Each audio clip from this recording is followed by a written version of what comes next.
Naka-recover muli ng ilang sako ang mga divers ng Philippine Coast Guard sa pangalawang isinagawang search and retrieval operations kaugnay po ito sa mga missing sabongero dyan sa Taal Lake. At susuriin pa ng mga eksperto para malaman kung ito ay butugan ng tao at kung labi ito ng isa sa mga nawawalang sabongero. Samantala, nakaabang naman ang mga kamag-anak na mga missing sabongero sa magiging resulta ng gagawing pagsusuri at umaasang isa ito sa kanilang mga kaanak. Kunin natin ang live report ni Madeline Villar Moratillo. Mads, saan nakita itong mga sakong ito? Doon ba sa lake bed na talaga? Yes, Alex, sa partiyan ng lake bed dito, kung yung natatanaw nyo dito sa aking likuran, yung mga sako na yon ay nakita sa bandang kaliwa ko. Mga ilang metro yung layo mula dito sa lugar kung saan tayo nakatayo ngayon. Kaya nga sa ikalawang araw ng ginawang search and retrieval operation ng Philippine Coast Guard ay naging positibo yung kanilang paghanap sa mga nawawalang sabongero pagkat 2 sako ang kanilang natagpuan kanina. May natagpuan na namang sako sa ilalim ng lawa ng Taal sa bahagi ng Laurel, Batangas. Nakita yan kaninang umaga sa search and retrieval operation para mahanap ang mga nawawalang sabongero. Pasado alas 7 ng umaga, ginawa ang unang diving operation. Ginawa yan 100 to 270 meters ang layo mula sa baybayin ng Barangay Balakilong sa Laurel. Sabi ng Coast Guard, ang lalim ng sinisid nila kanina nasa 16 hanggang 21.8 meters. Umaga pa lang may nakapa na agad ang mga divers sa lake bed. Naglagay agad sila ng boya para markahan ang lugar.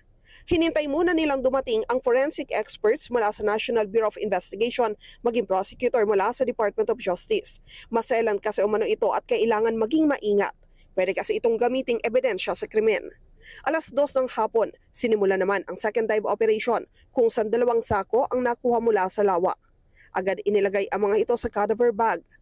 Habang nagsasagawa ng diving operation ng Coast Guard, naroon na rin ang ilang pamilya ng nawawalang sabongero. Sana yun na yung kapatid ko di ba? Sana siya na yun para at least we can finally put him to rest and then kumuha pa rin ng hustisya. Kasi hindi naman nagtatapos lang ito sa makuha yung katawan nila. Kailangan talaga may managot. Ilalaban po namin to, 4 na taon na ho at hindi ho kami naiinip. Kami ay talagang punong-puno ng pag-asa. Wala namang timeline rito ang Department of Justice. Ang gusto lang natin mangyari ay masigurado natin na or makita natin yung pinaka-lake bed to say for certain kung meron ba talagang buto doon or remains doon or wala. Sabi ni Commodore Jeronimo Tobilla ng Coast Guard Calabarzon, yung isa sa nakuwang sako kanina ay nasa 70 feet, ang lalim yung isa naman ay 50 feet.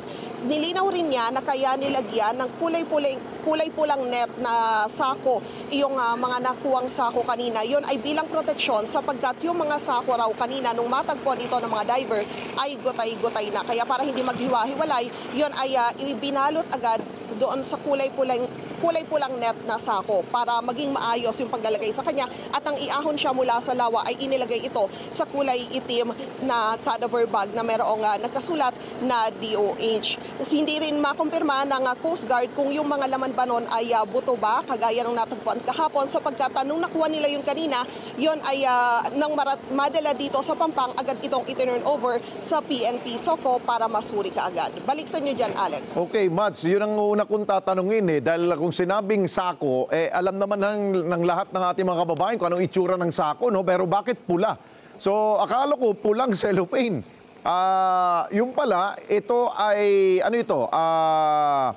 pag-aari ito ng Philippine Coast Guard para ma-secure yung sako? Hindi sinabi ng Coast Guard kung yun ba ay pag-aari nila. Pero ang sabi niya, yung mga diver daw, meron talagang dalang ganon yung team na nagpunta doon sa lawa kanina para nga sumisid at maghanap noong mga sako.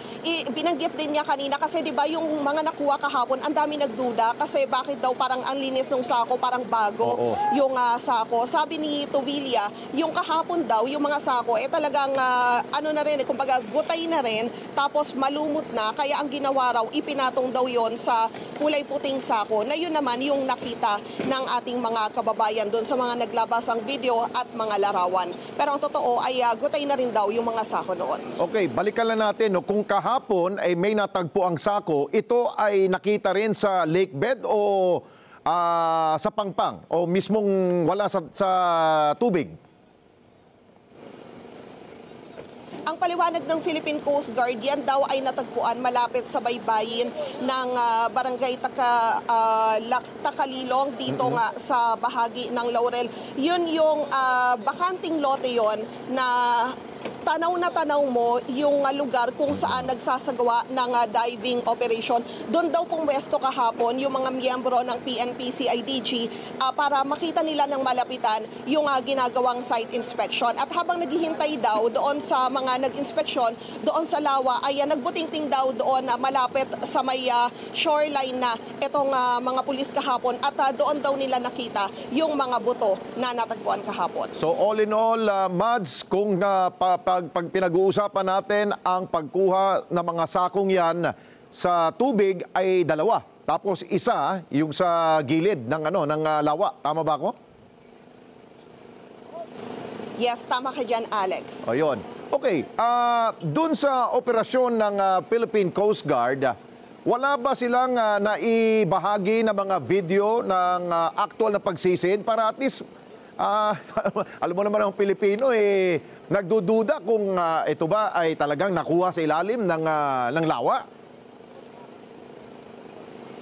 Alam mo, Alex, mahirap daw kasing kumuha ng video. Yun nga siguro din yung explanation kung kaya hindi dinadala dito yung ROV ng Philippine Coast Guard na ang kakayahan lang naman ay kumuha ng mga larawan at video sapagkat masyado raw madilim itong ilalim nitong Taal Lake. Kaya ang ginagawang style ng mga diver kapag medyo nakakapakapa na nila yung ilalim. So kapakapa talaga, literal, yung kanilang ginagawa. So yun yung nangyari. Kaya natagpuan nila kanina yung dalawang sako. Alam mo, Mads, kaya ko tinanong yan dahil may mga kumakalat ngayon sa social media na may mga video na may sako na kinukuha ng mga divers. So, para sa kaalaman ng lahat, para at least ma-inform natin ang taong bayan, walang video ng actual na pagkuha dyan sa lawa.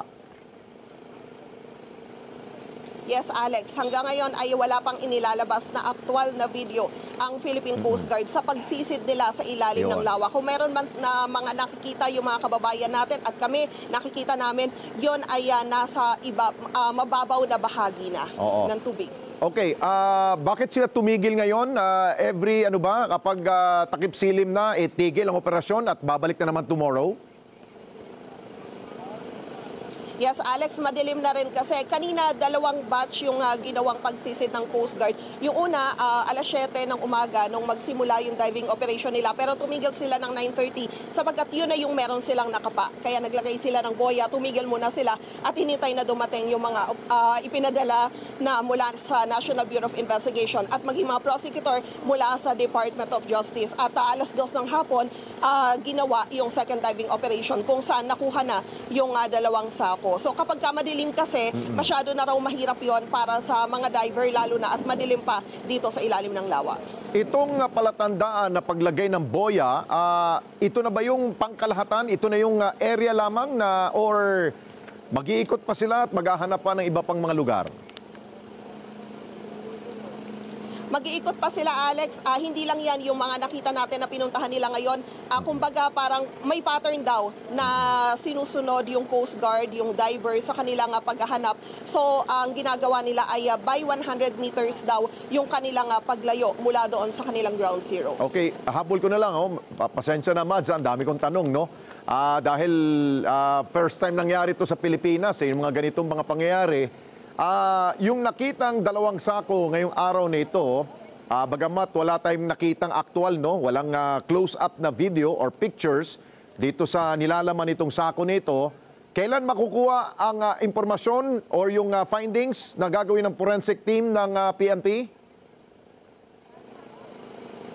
Ang sabi ng Department of Justice, Alex, kung sisimulan yung pagsusuri, kaya daw yan ng 24 to 48 hours. Okay, sige. Maraming salamat sa iyo, Madeline Villar Moratillo. Mata natin, dyan po sa malapit sa Taal Volcano.